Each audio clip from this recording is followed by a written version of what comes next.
Maybe if you'd executed my first 2 wishes better, I wouldn't be so strung out. Wrong thing to say. If I could have punched myself, I would have. Cleo stiffened, eyes wide, and then they narrowed, and I could almost see the millions of ways she was killing me in her mind right now.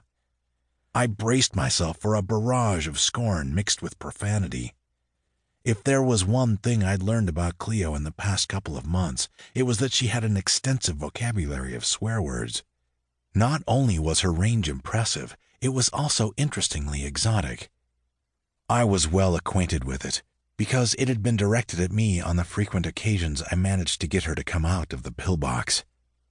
I'd thought I'd heard it all at this point in my life, but she proved me wrong. And somehow, whenever she directed her skill at me, I couldn't help but feel that every term she used was eminently fitting. "I'm so sorry you're dissatisfied with your first 2 wishes, master," she drawled in an uncharacteristically chilly tone that made me shiver. "I shall return to my vessel and spend my time reflecting on how to do better with your 3rd wish." She turned and moved away from the door. Fuck. The lack of profanity made me panic. I leapt up the stairs in one bound and grabbed her arm in desperation.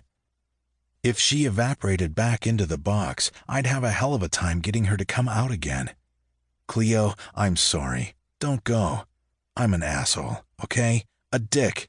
I'm every foul word you've called me since we met." The skin of her arm was soft beneath my fingers, but the bicep was firm. Did she work out? Would a genie even need to, being able to shapeshift and all? There was a small, strange golden tattoo on her arm. I watched, fascinated, as it shifted from a crescent moon to some intricate round design that reminded me of snowflakes, and then into a symbol of some kind. This close, her scent was warm in my nostrils. It was a mix of jasmine, incense, and something spicy that I had yet to identify. The intoxicating medley had visited me in my dreams more than once. "Take your hand off me." The words were spoken slowly and in a deadly acid that had me snatching my hand back as though I'd touched a hot exhaust pipe. She glared up at me and twitched her arm as if to dislodge any germs I'd left on her creamy skin.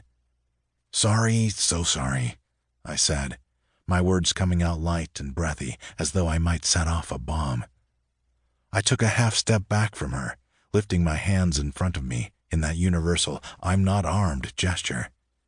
"Please don't go," I pleaded. "I really need your help. Please?" There were less than 3 days left for me to make my 3rd wish, and I was desperate not to fuck it up.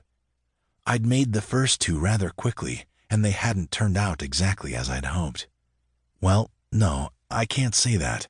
I'd gotten exactly what I wished for. I was now ridiculously wealthy and famous. The problem was that both of those things had come with a lot of problems, like fleeing from people who were trying to kill me for reasons I had yet to determine.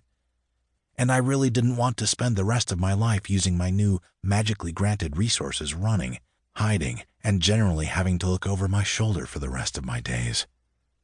Of course, I could always wish to undo the first 2 wishes, but who in their right mind would do that? To keep listening to this audiobook, I've left you a link in the description so you can do it, at no cost thanks to Audible's 30-day free trial.